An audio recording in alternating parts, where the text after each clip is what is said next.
Leo nazungumza na ninyi vijana wenzangu ambao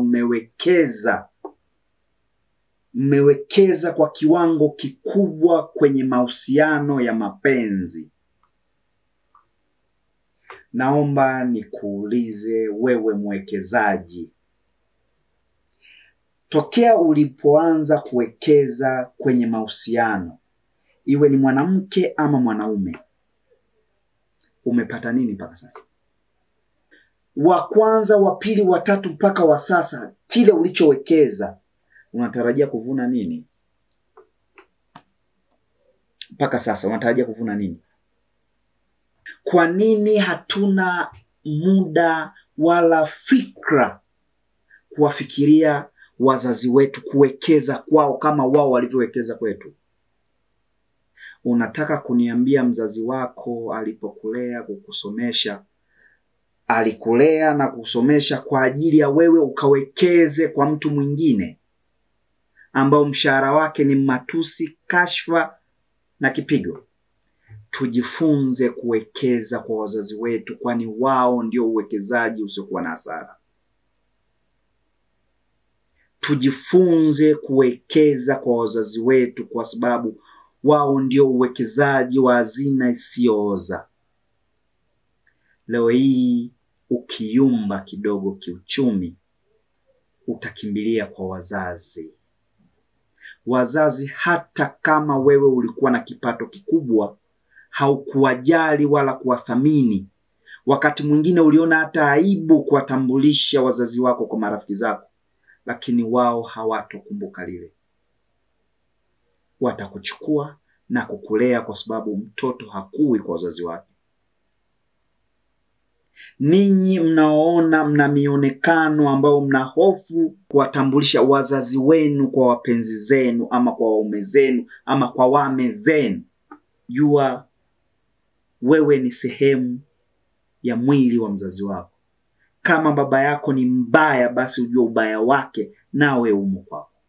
Wewe usingekuwa na muonekano, usingekuwa una sifa ya kupendwa na hao wanaokupenda ama kutamaniwa na hao wanaokutamani, kama chanzo sio hao wabaya ambao wewe kwako naona hawana thamani.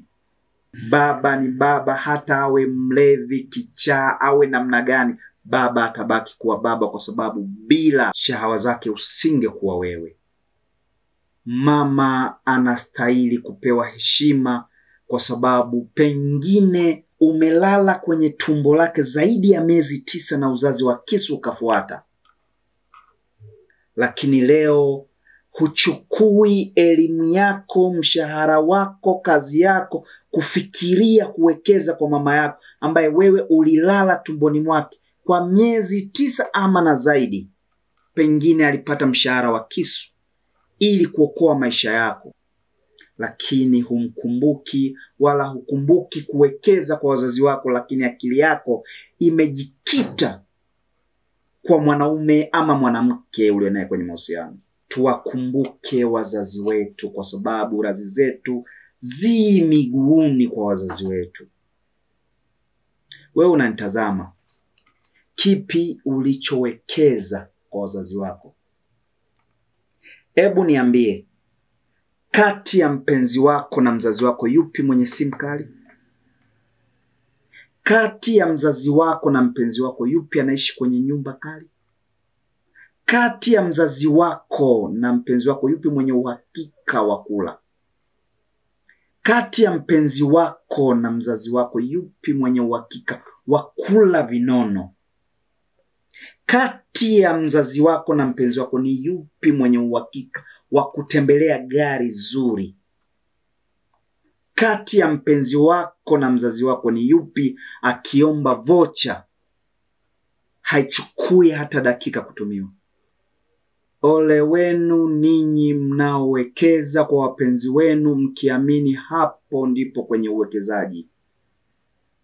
Uwekezaji sahihi ni kuwekeza kwa wazazi wako, kwa sababu hata ukikwama utarudi kwa wazazi wako.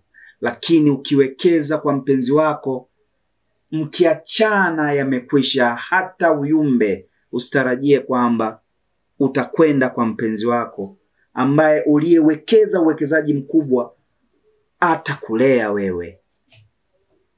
Ni nani ambaye gharama za malezi walioyafanya baba na mama kisha yalipa? Nani? Ninyi nawafananisha na wale wanaona bora wenye elimu kubwa kuliko walimu zao. Yaani hata uwe na elimu kubwa kiasi gani, huwezi kuwa na elimu ya kumzidi mwalimu wako, kwa sababu mwalimu ndio aliyekupa hiyo elimu. Hata uwe hodari, uwe mzuri, uwe tajiri, hauwezi kuwa bora zaidi ya wazazi wako. Wazazi waliwekeza kwako, na ndio maana leo wewe upo hapo ulipofikia. Jifunze kurudisha japo theluthi ya wema, utu na upendo waliouwekeza wazazi kwako. Leo hii vijana tumekuwa tukiwakana wazazi wetu kwa sababu ya nyazifa, vipato, mionekano. Leo hii upo tayari ukamtambulishe baba wa rafiki yako. Leo upo tayari kusema baba yako alishakufa, aliyekuwa baba yako yupo hai, kwa sababu tu ya umaskini ama muonekano. Kama wewe ni tajiri, chanzo cha utajiri wako umeanzia wapi kama sio kwa wazazi wako? Je, wewe ungekuwa tajiri kama sio wazazi wako kuhakikisha kukua kwako? Tuwaheshimu sana wazazi hawa wawili. Wakati mwingine hatufanikiwi kwa sababu tumewasahau. Hata kama wametangulia mbele za haki, tunaamini bado wanaishi. Leo hii unaweza ukuta hulijui hata kaburi la baba yako, hulijui hata kaburi la mama yako kama umeshatangulia mbele za haki. Huna hata muda wa kwenda kupalilia. Huna hata muda wa kwenda kukaa na kutafakari kwa nini wapo pale. Huna hata muda wa kufikiria malezi waliokulea na leo hiyo umekuacha. Tuwekeze kwa wazazi wetu, kwa sababu hata wao waliwekeza kwetu wakitarajia yapo watakayoyavuna, lakini sio haya wanayoyavuna. Mvunishe mzazi wako kile alichokipanda kwako na kutarajia kuvuna. Yangu leo ya kipuuzi ni haya, na huu ni ujumbe wa kipuuzi kwa wapuuzi wasiojua thamani ya ujumbe huu. Ila kama ujumbe huu una mashiko na mantiki katika maisha yako, ujumbe huu umekugusa na kufanya wewe ubadilike, huna cha kunilipa zaidi ya kucomment na kulike, kisha usubscribe baada ya kufuatilia na kuangalia vipindi vyetu. Hicho ndicho nachohitaji mimi kulipwa. Hadi wakati mwingine, niseme alamsiki.